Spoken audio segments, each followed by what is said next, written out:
We just hear constant stories of how squads have really changed the trajectory of people's experience in New York. We have the infrastructure around our squads that supports the community. So we have a WhatsApp group for each squad. So that really gives the people an opportunity to kind of see via profile who they're training with. It provides an outlet for them to speak with one another inside out of the classes and organize things.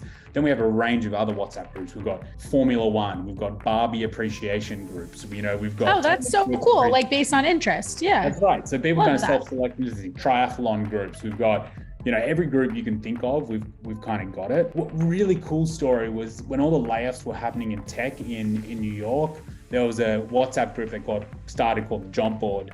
And it was just so cool to see people go, all right, this is someone who's self-selected into our community. They are into squads and they are into helping each other out. And the amount of jobs that got kind of handed out and given in that period, just in the community, I would say 6 or 7 people got hired within 4 or 5 months who had lost their job. That's amazing. Yeah. And that's the kind of stuff where you walk away and you're like, I don't care how profitable this is. I don't know how, of course, we'll go where it goes. You know what I mean? But if that's what we're creating, then, I'm happy. We'll go to 2 studios, we'll go to 100 studios, whatever it needs to be to continue to deliver that, because that's the really cool stuff. Let's link up with Krista on the FYX. She's a wellness coach with a focus on mental well-being and physical strength.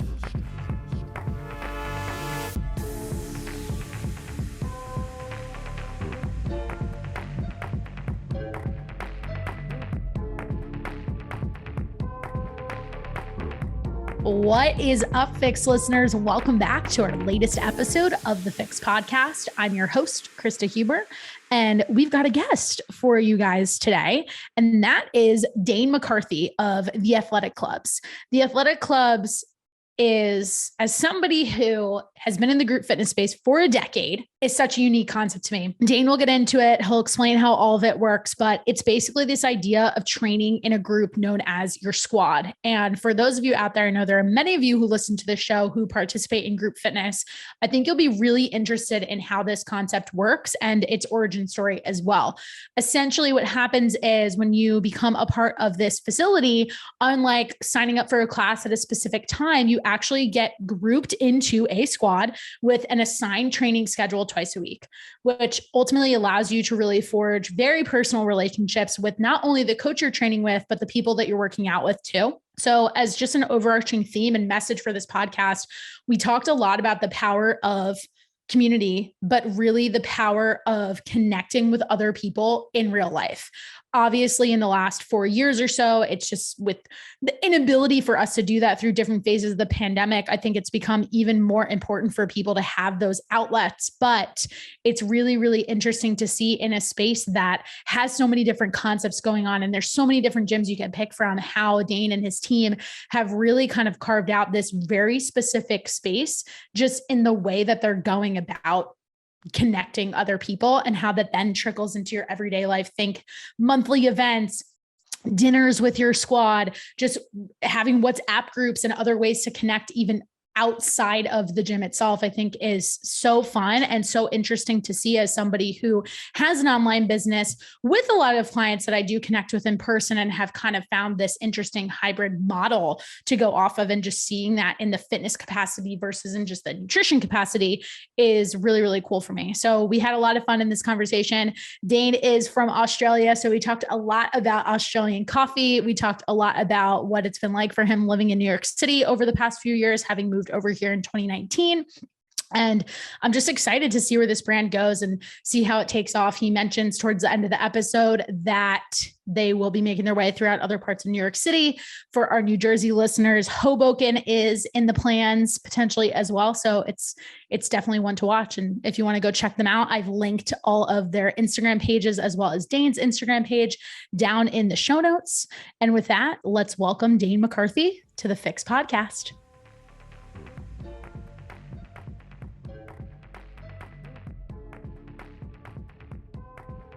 Dane, welcome to the FYX podcast. So happy to have you today and talk all about your brand and all about your gyms. So thank you so much for making the time. And we're going to kick it off with our signature icebreaker question for all of our FYX guests. And I'm pretty confident you'll have a good answer for this because in my research, I actually heard that coffee and going to coffee shops is a part of the programming at the athletic club. So I'm excited to hear your answer to this. But what is your go-to coffee order? What are you sipping on every morning or maybe after class? You know, this has been a transition for me. And firstly, thank you for having me. It's of course a pleasure. I have for a long time been an Americano with just a little bit of milk on top, which was an evolution from the Australian flat white. Nice. Now I'm going just pure hardcore black coffee. Okay. Yeah. What's the reason for the change? I've never really fasted, but I've been sucked into this algorithm on Instagram that's telling me that it's good for you to do. So I'm giving it a crack and seeing if it does anything for me. So I'm probably 2 weeks into trying to get rid of milk in the early parts of the morning. But I'm massive coffee drinker. Like I love it. Me too. Hence the question, but I absolutely love it. Now I'm curious, as an Australian, like what is your take on the flat white in the US? Do we do it correctly? Are we wrong? Do you have any suggestions for us? I mean, for an island of convicts, which Australia is, we have a very hoity-toity belief around coffee. I don't know where we got it, but we just think we are the best at coffee. And when you go to Australia, have you been to Australia, Krista? No, I need to go. When you go there, we take it really seriously. There's a cafe in the corner. It's a very different culture in that it's kind of sit down. It's very local. In fact, Starbucks tried to go to Australia, and there's a really famous case study that's taught at business schools where Starbucks tried to go to Australia and it didn't work because it didn't align with the culture. So there's no Starbucks. They tried. They rolled out hundreds of stores, and it never worked because our cafe culture is very much local communities, local baristas. So we take it quite seriously. So that's a long way of saying that your coffee here is not good. Yeah, that's okay. Hey, see, like this is why, coffee around the world is important to experience. And yeah, I absolutely, like I said, I absolutely love coffee. And I appreciate anybody else that does. I've recently had more people on who are like, I don't drink coffee. Is that okay? And I'm like, yeah, it's totally fine. Because like your comment around the intermittent fasting trend, I think there's a lot of trends around maybe cutting back on our caffeine consumption a little bit. Yeah, I'm not ready to go there. Me neither. I couldn't do it. I tried to do it once for a week. It didn't go well. Even if the science tells me you can't do coffee, it would be taking away that little bit of joy I have in that morning. Yeah. That sip. It's too good. It's too good. And this is probably an appropriate time to call out our lovely and amazing Bluestone Lane. They're our partners on all of our gyms. We send all our members. Awesome. They do an incredible coffee. So if you're looking for the closest thing to an Australian coffee, that's where you go. I have had their coffee. It's very good. And I was going to ask if you had a specific New York coffee shop that was your fave. So there we go. Yeah, I'm Bluestone till I die. And then in the West Village, Blackstone, Sammy, if you live in West Village, you kind of know him. He's the man. He's the barista there. Has been there for like 30 years. Everyone loves him. What's your favorite cafe? Okay. So I'll pick local to New Jersey where I live because I have a couple. I have a very good friend who I will shout out. She owns a coffee shop called Shore Pour that is in Seagirt, New Jersey, which is down the shore. I don't know if you're familiar with the Jersey Shore. If you have yet to go to the Jersey Shore, we might need to get you down here. I'm yet to go. So what's it called? Shore Pour. I'm gonna hit it. Yeah, it's very good. And then a couple miles north, but also in a close to a beach town. It's not technically a beach town. It's a few miles inland. There's a great coffee shop called Coffee Corral, which is also very good too. And I don't know what it is about the way this place does their lattes, especially like their iced lattes. That's my go-to. It's just their milk is very frothy and they just do a really good job of like keeping that consistency versus, when you get an iced coffee or some kind of iced latte and like, it's not really foamy on the top, like a hot one. Yeah. This place has cracked the code on that. So I'll shout them out for that. That's great to hear. Yeah. And then there's another place in New York that I'll shout out that's in Soho that they rebranded in the last couple of years, but I partnered with them to do my own white label of coffee. And I actually went to the roastery in Brooklyn where they they brew everything. And like, it was really cool. I got to see the whole process with the beans. And that is a company called Have a Nice Day Coffee. Oh, nice. You've seen them before. Is that Aussie? No. It's not. Okay. One of the owners is Russian. Okay. So Yeah. no. Yeah. Gotcha. But it's a cute little spot. It's tiny, but it's very good. Oh, and good to hear. I'm going to check it out as well. Thank you. Yeah, you're welcome. So there we go. So now that we got all the coffee talk out of the way, we're going to dive right into it. Obviously, I want you to share just a little bit more about the athletic clubs. I know are you officially open at location number 3 or on your way to location number 3? We have an outdoor version of location. Okay, nice. We finish up our signing of our lease. So that should be aiming to have location 3 opened at the latest October, but we're aiming. Nice. All right. So we'll call it like 2.75 locations. How about that? We're almost there.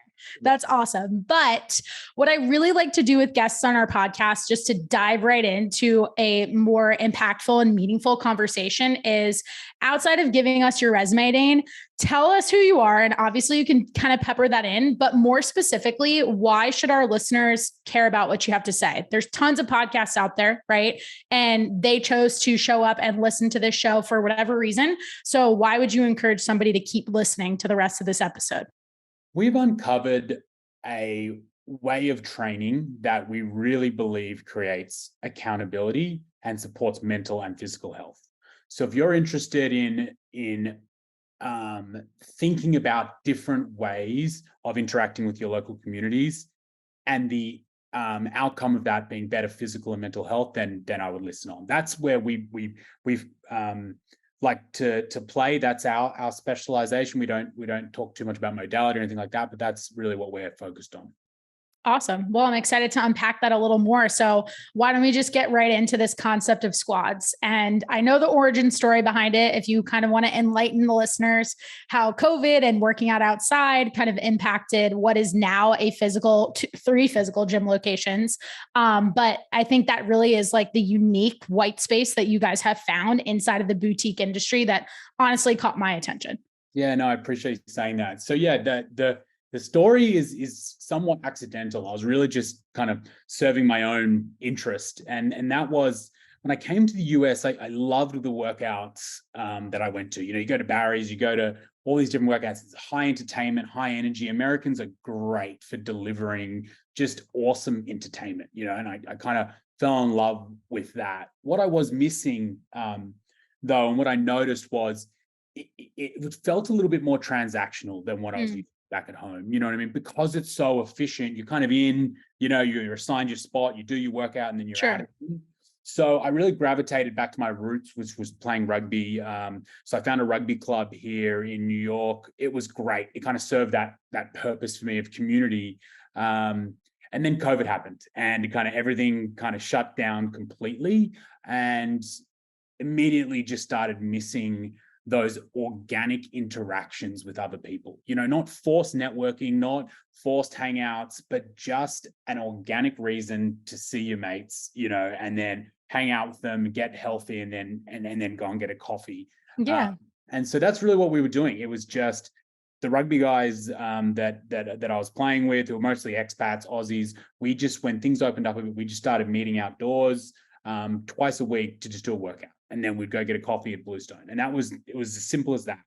And as people started like peeling open their doors and getting a little bit more comfortable, we started getting a lot of interest on the West Side Highway, and people asking if they could join.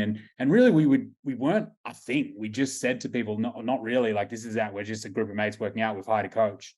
And we got so much inbound interest that we ended up going, sure, okay, we'll create another group, which we called a squad, for people who are interested. And that's really at its fundamental kind of level, that's what's different about us. When one of our members joins one of our gyms, they join our training squad, which is a group of people, the same group of people that they train with twice a week at a set time with a dedicated coach. And why we think that's so important is because the routine locks you in. You know, rather than having so many options, you know when you're going to train and who you're going to be with. And so that routine creates accountability. And then we find that accountability creates results. So that's kind of the very, very origin story. And I can go further into that or not, but that's kind of how it got started. That's so cool. And I want to talk more about this accountability piece, because as I was doing my research for this episode and listening to some other interviews you've done, I think, and learning about your intake process too, it's really interesting because as an online coach with a nutrition coaching business myself, client fit is really important for me because first of all, there's tons of coaches out there, right? And I want to work with a very specific type of client who desires a specific type of result. And for as much as they're applying to be a part of our coaching program, there has to be the fit on both sides. And I've learned even the hard way of maybe working with some people who weren't necessarily the right fit for the fitness fix, but I think it's really, really interesting to think about this in the group fitness context, because I got my start in fitness and group fitness. I've been in some kind of group fitness coaching capacity for over a decade now. And I would say, like, one of the things that is so interesting about it is it can be very transactional, even if you go to class at the same time pretty regularly. Yeah. Like, you still get like a little bit of like a group of people, but I know you guys have WhatsApp groups that you utilize. That's something that has a lot of crossover into the online coaching space as well. And it's almost like you've created this hybrid of like creating that additional accountability outside of the actual workout itself, and removing some of that discomfort of like, okay, if I go to this class at this time, am I going to feel weird? Am I going to know anybody? I don't really know what to expect with the workout. And it sounds like you really kind of prep people for all of that from the minute that you get in touch with them. So describe that process to us a little bit more, because that's totally unique to say going into an app, booking a bike, booking a spot, booking a treadmill, whatever it is, and just showing up for the class. Yeah. So it's a great insight you had, like people need to self-select and they need to be a good fit. So yeah, we know what we are, and that's squad training. And we totally get that for a lot of people, they want to head to the gym, they want to do their 5 sets of 5, they want to plug their headphones in, and they might want to get a selfie and that be it. And there is just nothing wrong with that. Like I myself will go and just do my own lifting. So we just know that that's not what we do. What we cater to is a community of people who are looking for other people to train with and get to know over time. So they self-select into that, and we're really transparent at the front end. So as soon as anyone shows any interest, we go, hey, this is what we are. We're squad training. We're about routine. If you're looking for uber flexibility and be able to train at any time of the day, any time of the week, that's just not what we do, And I think people appreciate that we're not trying to sell them on everything, or that we're trying to be to everyone. So the process is really a lot about self-education. We spend a lot of time in our social media just educating our followership around, what we are and what we're not. So we have squads and all that kind of stuff. So as someone kind of goes through the funnel, so to speak, of our Instagram, they start going, oh, this is interesting, cool. I'm going to kind of interact more and more. And then the intake process is that they would then go onto our website. They would book a call with one of our coaches. Our coaches would, like I said, be really transparent about what we are and determine if well, not even determine, just kind of put it all out there. And then the prospect will kind of determine if it's a good fit for them. We don't do any sales training. We're not trying to sell anyone or anything like that. We are literally just, explaining what we've got. And then if they're interested, we put them into a squad. And that's where we really go hyper-focus. Once they're in a squad, that's where all of our resources get thrown on onboarding them so that they get a really good experience in getting to know the people in their squad. Because that's so key. Like, that's one of our big learnings is like, when we've missed that opportunity to get people kind of feeling comfortable and feeling like the squad, they're not going to stick around. They feel like an outsider. They don't stick around. So we spend a lot of time and resources trying to make people feel comfortable and welcome to join that squad. And then from there, we end up, if we can do that right, our retention is phenomenal. We'll sit at probably 98% retention month to month. That's our goal, which we're really proud of. And that's based on our coaches and our incredible members, being super welcoming. A piggyback to that. And again, being in group fitness, I totally understand the power of retention. And that is like a ridiculous stat, just to give the average listener context for that. But I'd also love to know, what is your referral rate? Like, how many of I don't know if you have the actual numbers per se, but like, how many of your new members are coming from people who are already part of squads? Yeah, we've only just started tracking this, and it's really interesting. We call it the System Works. That's the name of our referral program. Cool. So we've kicked it off. We don't have the stats there. I would say anecdotally, it'd be quite high. particularly at West Village Athletic, which is, we made a very conscious decision to cap how many people could be at each gym. And we do that, we want to keep that community vibe. It's the same reason why gyms are called West Village Athletic and Greenwich Village Athletic, rather than having a corporate name and then it's just a corporate name and then location, because we really want to keep that community vibe. So at West Village Athletic, we've actually capped membership. When we've stopped creating new squads.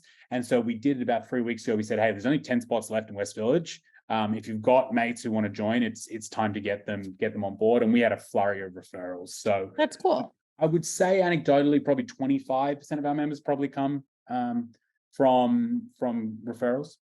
That's awesome. Now, I want to ask too, with the 2 days a week, is there any intention behind that? Or is that more so because of how you guys were training when you were doing this outside on your own with the coach? Yeah, there is. Yeah. So, I mean, though, if you've played team sports, you kind of know that you can't go into the gym and do 6 days of high intensity interval training. You know what I mean? Because if you are, then at some point you're no longer getting the same or the required output to deliver that session. So we just don't think it's sensible to do 6 days in a row of high intensity. Right? Our workouts are designed to be bloody hard, and we make them that way because we want people to give everything they have. And they're 2 sessions where they're really going kind of all at it. And then set up on the alternative days, your steady state training. And that's where we really believe people should get outdoors and develop a running habit, because it's free. It's so great for your heart. It's great for your mental health. And it's a great parallel to the high intensity strength and conditioning interval training that we do, and gives your body a bit of time to rest, recover. And then on the weekends, we have a range of options for people based on their goals: Pilates, yoga, more kind of strength and conditioning interval training, or more just strength focused, sessions. What I also think is really interesting, just from my perspective, I have a lot of clients who they start working with me because of a relationship that we developed in group fitness. So they might feel like they have their fitness routine down, so to speak, but they're not necessarily seeing the results that they desire. And a big missing link is nutrition. What are you doing with, the other 23 hours of your day? How are you sleeping? What's your digestion like? How are you managing stress? All of that. And that's what we really attack inside of our program. But what I think is really cool about what you're doing is I have a lot of clients who I'm sure are listening to this and will nod their heads in agreement. They feel a little bit stuck because they may be at a crossroads in that they love group fitness because they want somebody to tell them what to do. And they don't want to have to figure that out. And they also like the vibe. They like the energy that they can get from being next to somebody else who might push them. But they're at a point where we've kind of capped and peaked of the results that I can get them unless they make some adjustments to their training. It's almost like a different lever that we haven't yet pulled because they've stayed within their comfort zone of staying in that group fitness arena. Now, one of the ways that I try to get them out of that, which is why I asked the question about the 2 days a week structure and schedule, is I'll kind of compromise with them initially. And I'll say, hey, can you give me like 2 or 3 days a week by yourself, and then 2 other days, because I agree, I don't think you need to be working out 6-7 days a week. We can take active rest days and walk and all that. But can you kind of give me this hybrid schedule where you still get your 2 days of your fix of that group fitness atmosphere, but you're giving me a little bit more just to try something new and see if we can unlock another set of results. So I'm curious, are a lot of your members also participating in other gyms or maybe going into the gym on their own, like you mentioned you tend to do? Yeah, definitely. I'm sure that our members are supplementing with some other things. Pilates is really popular amongst a lot of our members. Other run clubs, we've got no ownership on that at all. Like it's so definitely people are doing that. I think what's interesting about our model is because there's that fixed routine and there's a dedicated coach for each squad. Our coaches can be really specific and personal around the guidance they give them in the session. So it's not like they're rocking up to a class and the group class where the coach doesn't know Sally from Pete. You know what I mean? You go, hey, I know that person and I know that they can squat a little deeper. I know they can be pushing themselves. Or alternatively, we need to slow things down. You know what I mean? So we kind of get that crossbreed between like private training and then group. You get the vibe of the group, but you've got a coach that's being really personal. And then that allows, just as you mentioned, and just like you're doing a great job with your clients, is being able to say to them after, hey, maybe you want to, pull back on, the HIIT classes outside of this because you're exhausted, you're not able to give yourself the most effort during the sessions. Why don't you go for a walk? Why don't you do a run on the off days? Or maybe you give the weekend classes a miss, So I think we are trying to balance that, and humbly we can do always better at that kind of stuff, and making sure that our members are getting something more prescriptive than just, hey, come to class and flog yourself. But I love that, because I think one of the other things that's challenging about the group fitness space is, like, obviously everybody's competing for attention and eyeballs and all that. And I think for as much as companies try to build these cultures and communities, I prefer the word culture, I think, and I'm curious your take on that, which I am going to ask you, but I think a lot of times it turns into that like cult following to the point where the people won't try something else. Yep. And then it creates this competition versus saying, hey, like, let's remember we're all here to try to get people fit, get people results, live their best and healthiest and most energetic lives. Whereas this design of a 2-day-a-week program actually gives even some other gym owner the positioning to be like, hey, this is a great add-on to whatever it else is my clients are doing inside of my own studio or my classes or whatever. Totally. Yeah. I mean, and like the fitness industry it's a funny place, right? Because in New York, like it's so dense. Mm-hmm. It would be counterproductive, I think, to be dismissive of other concepts and other types of training. Like, everyone's kind of got the same goal of helping people get fit, and so if they're doing it with me, or they're doing it with you, or if they're doing it down the street at Solid Core or F45, it doesn't really matter to me. And I think about things in seasons as well. Like, we totally get that people are going to be with us for a season, and maybe it's that season of, I want to kind of get a cross section of training with a bit of a social kind of element. And they do it with us for 8 to 12 months. They develop a really cool group of core friends who are interested in the same things as them, mostly fitness. And then they might move on, and that's totally fine. We hope not. We hope that we do a good enough job of like progressing them through their goals. But in the end, yeah, you're right. I think it really needs to be a balance of our concepts and many others. Yeah. Now let's talk a little bit more about this community piece. So I totally stole this from a friend of mine in the industry, and he likes to say that it's not so much about branding your facility or concept around community, because almost everyone could argue that they have that, right? Like, how many fitness spaces do you see out there that's like, we have the best community, we have this community? Well, of course you do, because it's yours and that's how you feel about it, right? But I think it actually comes down to culture, in that you're setting the standard through your squads, through the fact that, hey, the accountability level is a little bit higher. The expectation of like not skipping class because that a bunch of people are going to send you a message and be like, where were you this morning or tonight or whatever it was. So tell me a little bit more about how you kind of define that. I know a lot of it happened a little bit by accident, but maybe even tell me about how that shows up like among your employees, or even just like what you see with the interactions among people in their squads, like somebody who might be coming in for the very first time, what that experience is like for them. Yeah, I mean, there's a good point. Like, community is such a buzzword, like I almost hate to use it because it just gets washed out. Yeah. Where I think our approach to community is, it's really the core tenet of what we do. Like, we're not a gym that has a modality which people select us for. CrossFit got really big because people are like, oh, this is a crazy new cool way to train. Same with Solid Core. All these kind of concepts, their product was their modality, whereas we're quite different. Our product is our community. Our modality is a reason to, is an organic mode of expressing that. You know what I mean? So like, I think at our core, we are community, and then we're fitness around that. Yeah. Because I think a lot of other places are fitness is their core and communities around that. So that has really informed all the decisions we make, because if we know that our core proposition is squads and community, then the decisions we make from an investment perspective are very different to if we were a modality gym. Sure.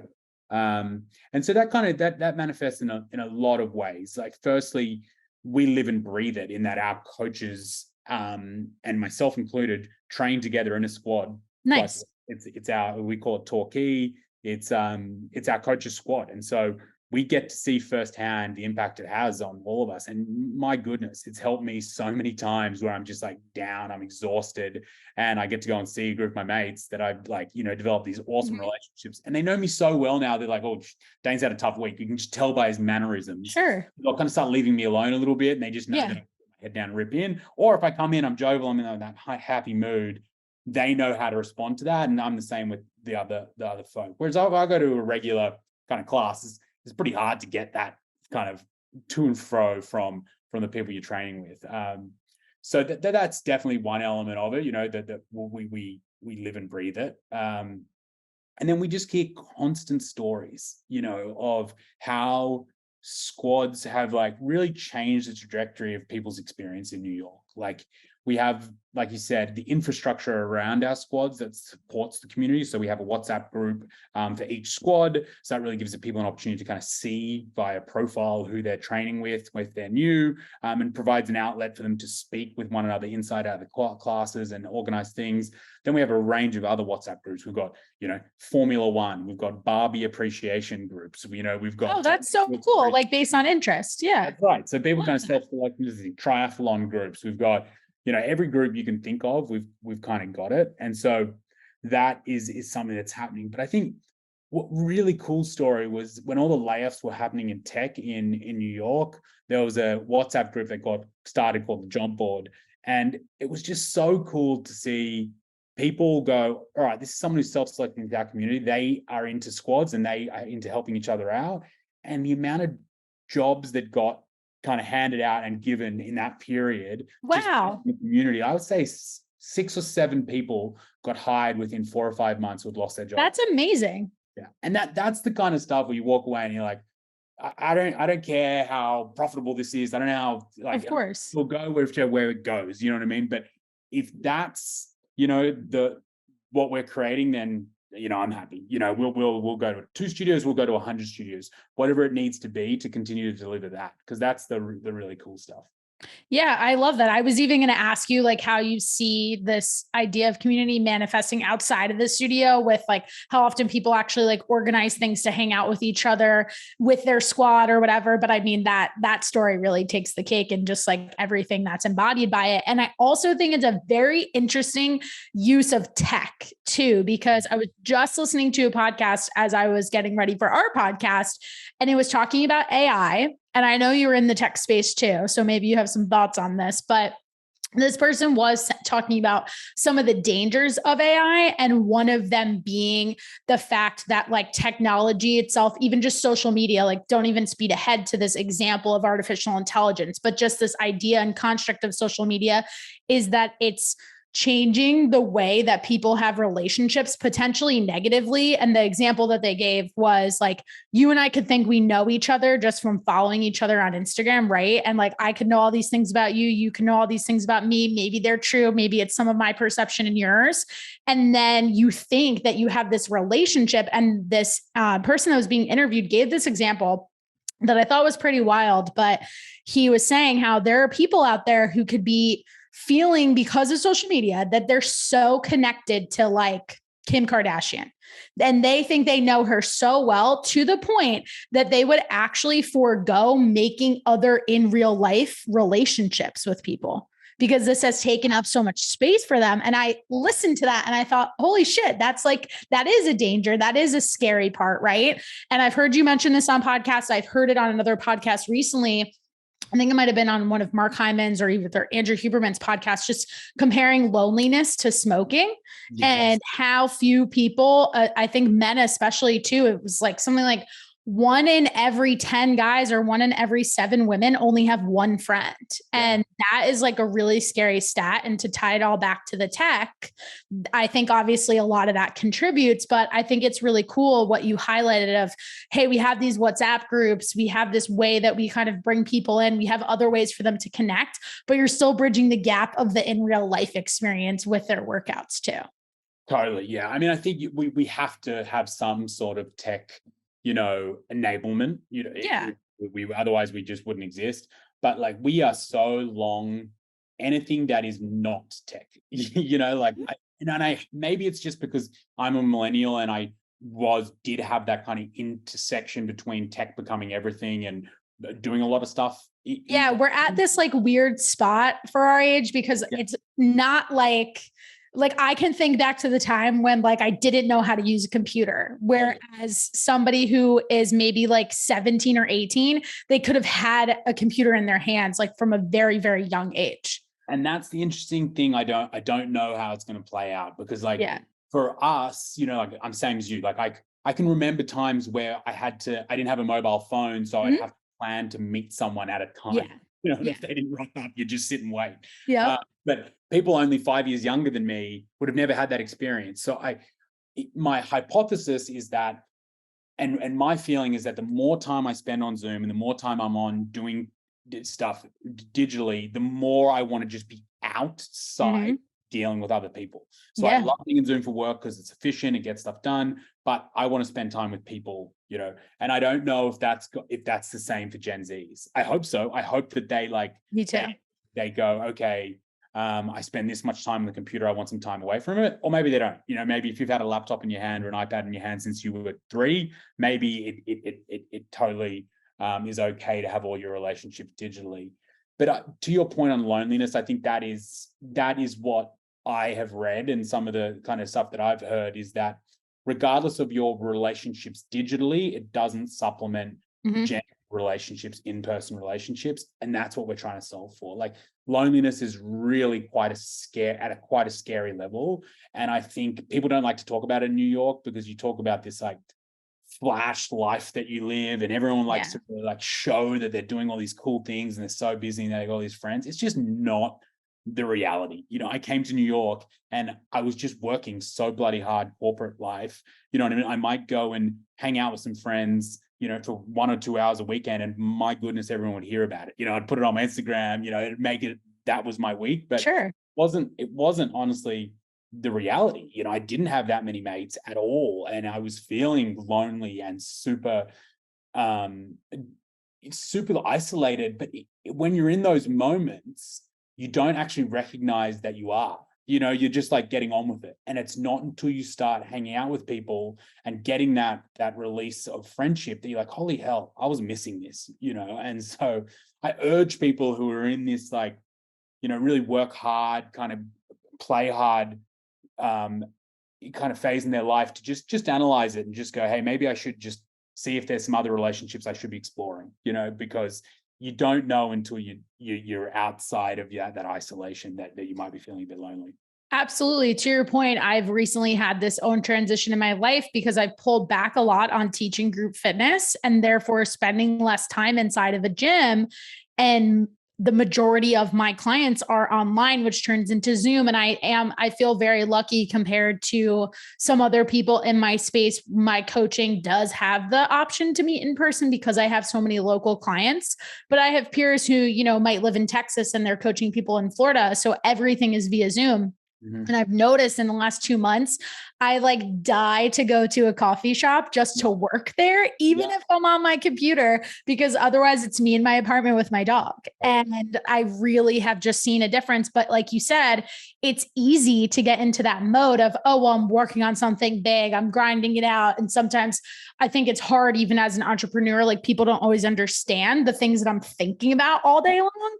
So then I'm really looking for those relationships that I can pour into that. And the person has that connection to me too, because it's just like, they get it. And then the conversations you have in person are that much more valuable for you and kind of where you're at in your life. Well, that's a great segue to invite you then to, one of the WhatsApp groups that we have is a Founders Friday Walk. Cool. We set it up and it's just for founders in the community who are just like what you said. They're thinking, geez, I've started something. It's scary. I don't know what I'm doing, and so we do a walk every Friday at 8 a.m. So anyone welcome on the call, if you love to, and we'd love to have you as well. But it's like you said, it's just that release of, and that ability to just get out of your own head a little bit. So yeah, I totally agree with what you're saying. Yeah. And I love that you guys do other things too. Just, I know you mentioned like Pilates and yoga and on the weekends and that sort of stuff. And it reminds me of, I don't know, I'm forgetting her name, but I know a girl that I think it was during COVID. She started this like the whole, the like hot girl walk trend that became popular on TikTok. She started this like New York City Central Park meetup, and it's turned into like hundreds of people that go to this walk, which I think is so cool. It's such an exciting time to be in fitness because there are so many great things like that popping up. I don't know if you've seen Cool Down running. There's Dirty Bird running. There's Our Run Club. I'm seeing stuff in San Francisco. Like there's so many of these things popping up where people are just like, I've been sitting at a laptop for 12 hours. I get up and I go and look at my laptop. So get an opportunity to go do that. And so whether it's with us through squads or whether it's through whatever's popping up, my goodness, it's helped my mental health. And I know that it's helped a lot of people in our community.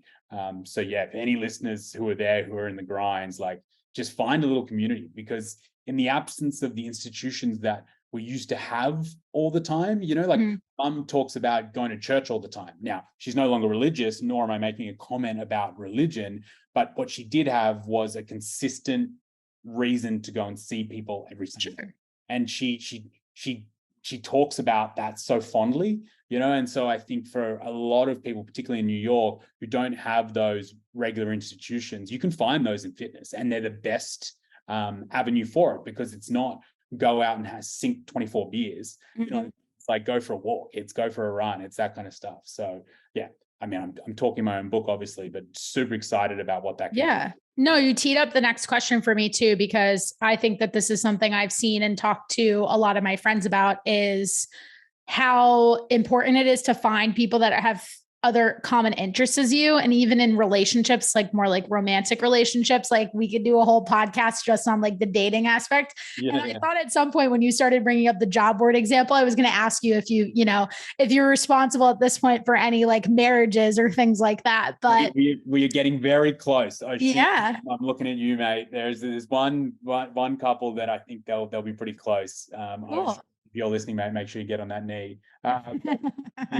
There definitely has. We actively dissuade people from getting in relationships within their squad, which makes sense. It could get on thing, and so we say to people, we're like, hey, look, this is your squad. There's a huge community, of 3 gyms. You don't need to swim in that very specific lane.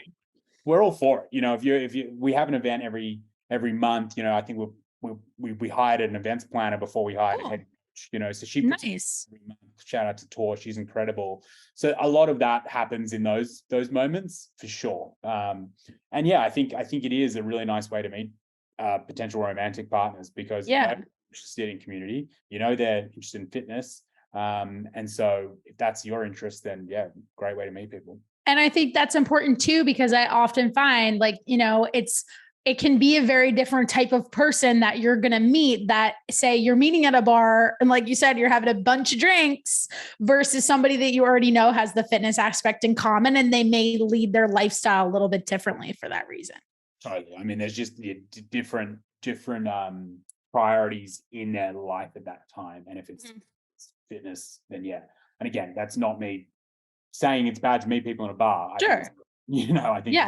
I think it's just gotten less and less common, which could go back to the, technology comment too, of how people interact. But I'm curious, with your events that you guys host, what different types of activities are you getting people engaged in?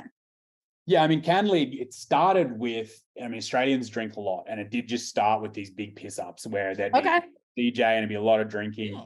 And it was great. I think the thing about alcohol is that definitely speeds up relationships. You know what I mean? Yeah, it does. What might take 6 weeks of getting to know someone kind of incrementally can happen pretty quickly after a couple of drinks. We are moving away from that a bit, like making our events alcohol fueled. We'll probably have 2 events each year that are like traditional, events at a restaurant or a bar. Sure. Do that for our end of year gala, which is a fundraiser for the 2 charities that we work with.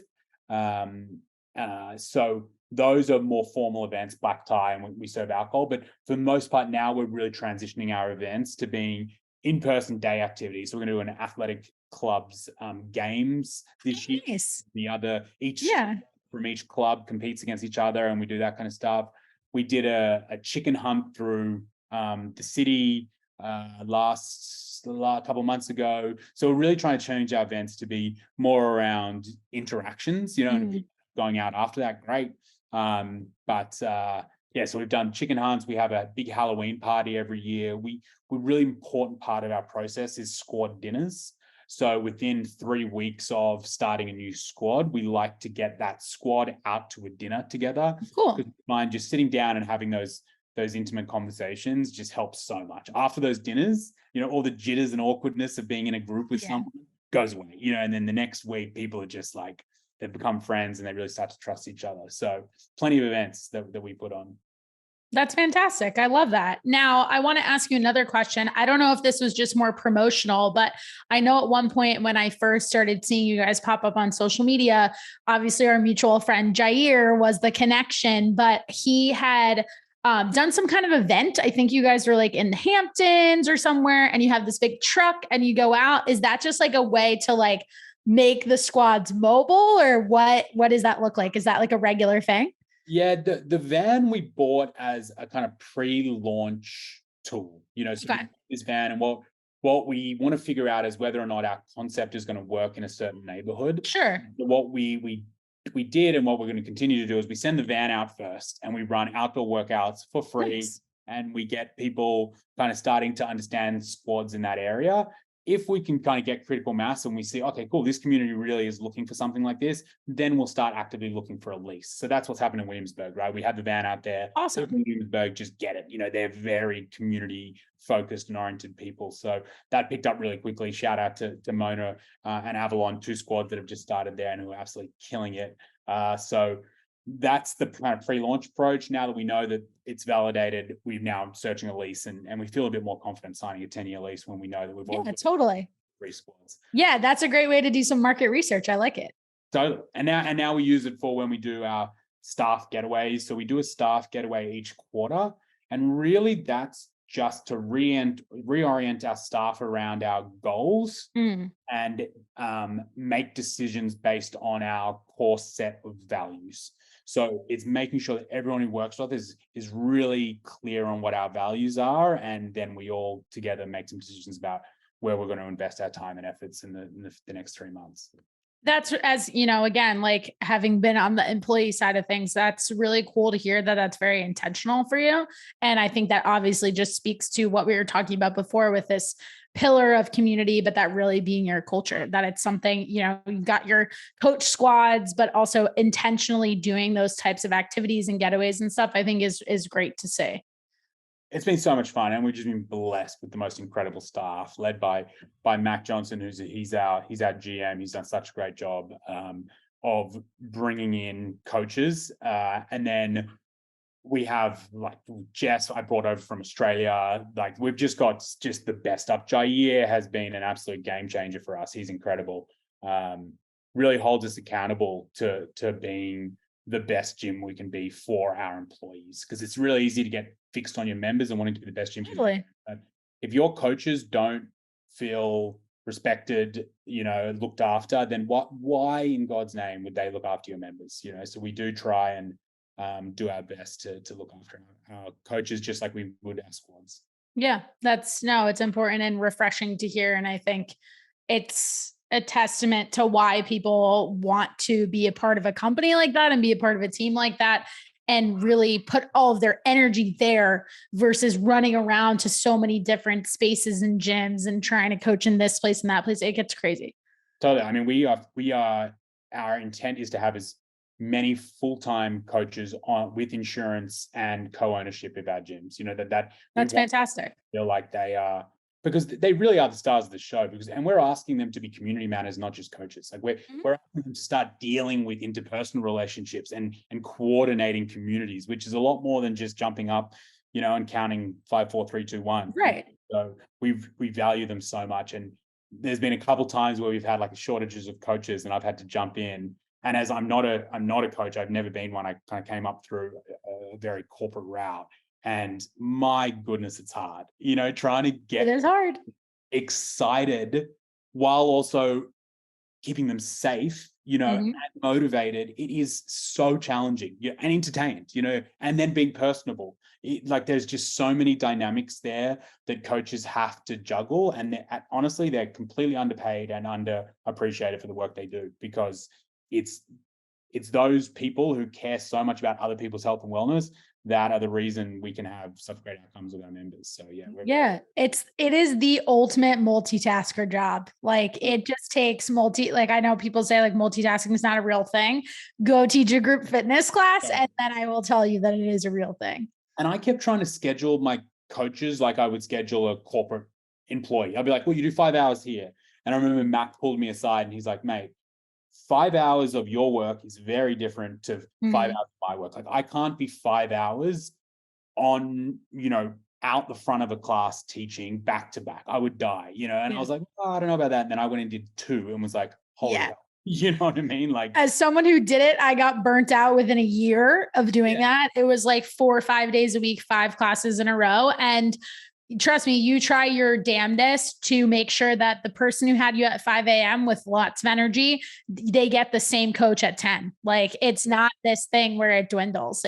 You just don't want to do that. And it's so personal. People will come out of class and they go, I hated that instructor. And it's like, holy hell, that instructor is doing their best. Yeah. You know what I mean? So I totally resonates. Yeah. So I meant to ask you this earlier because we were talking about the caps on the number of squads, but what is the cap on the number of people inside of a squad? Yeah, we try not to have squads exceed 25. Okay. So our rooms, a decent size. Totally. And our rooms, we deliberately keep our spaces small because it creates that intimacy. So it's in a class, it's generally between 16 and 22 people end up being in the class. There's always some traveling or sick or anything like that. And we think that's the kind of magic number, because you get the vibe, but then it's not so large that you don't know who you're training with. And then you're back into that problem of feeling like a stranger in your workout classes. So 15 to 25 in each class. Cool. And I know that you also have another job, right? While managing this. Is that still true? And it's still true. And so what does your schedule look like? I get up very early. Okay.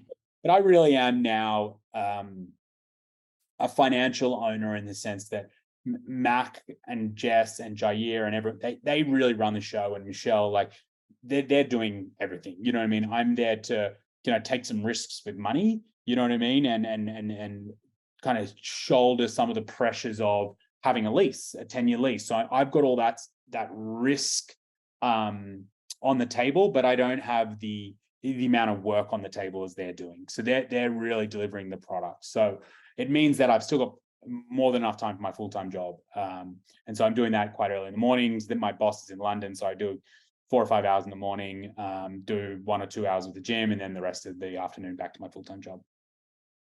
Nice. And I think, it's cool as you start to grow to be able to start to make that handoff to other people. And then even just them complementing maybe what aren't your strengths or your weaknesses, and vice versa. I know in my position with my team, I'm very much the visionary person, and sometimes need my own business coach does this for me, but pulls me back in and is like, okay, well, what are we going to focus on in this quarter? Not what you're going to do in the next 2 years. It's so funny. And I'd love for you to join this Founders Walk, because I think we all kind of share that enthusiasm for growth and change. And there's so many times where, Max kind of pulled me aside and just been like, what are you talking about?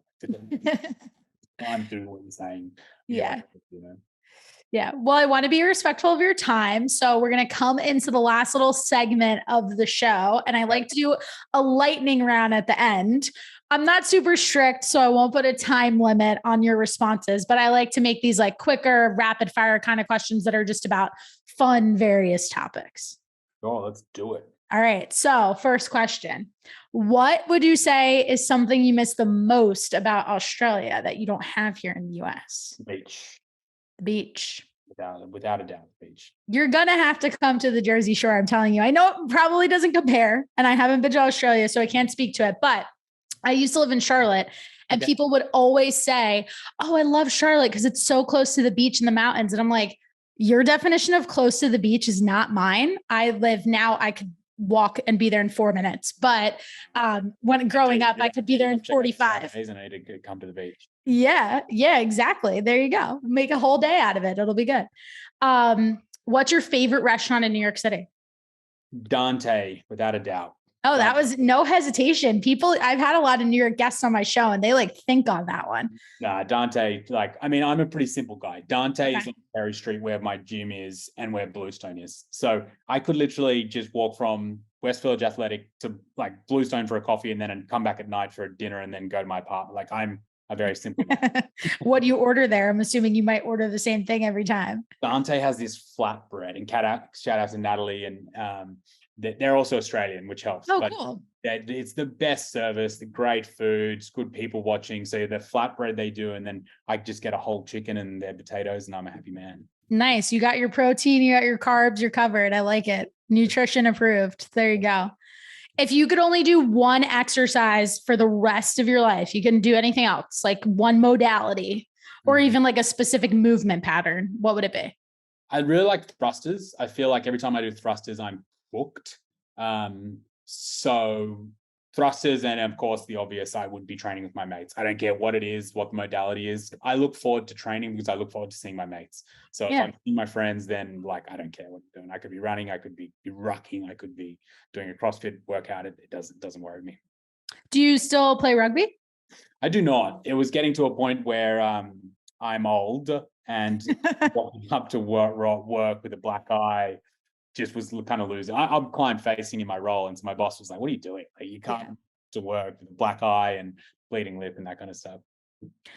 I don't know if you are allowed to, like spill the tea on the answer to this question, but what other cities are we spying for the next potential locations? It's a great question. We think there's a lot more to do in New York for sure, including Hoboken. We're really excited by Hoboken.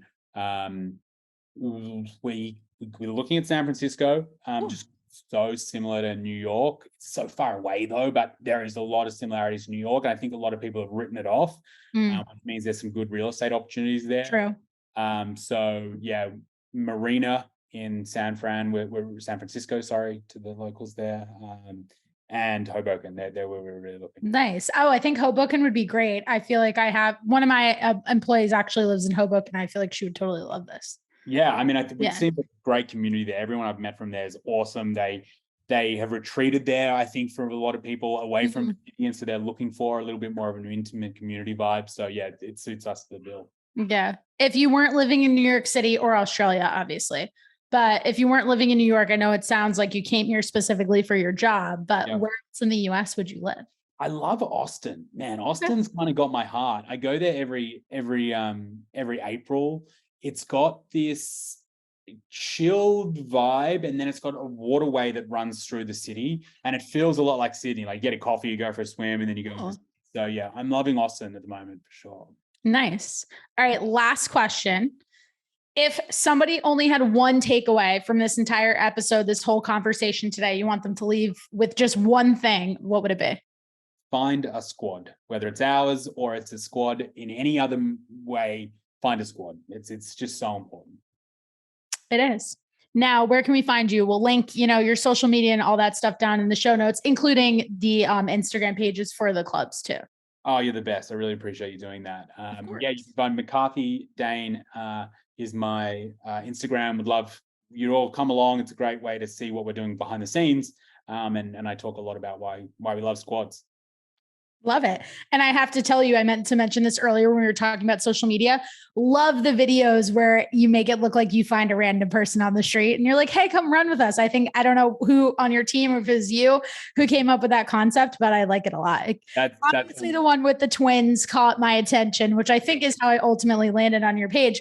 But I've known them for well over a year, and I learned things in that video that I didn't even know about them. Yeah, I mean, I learned things about Jair that if I've known, maybe I wouldn't have hired him. Right.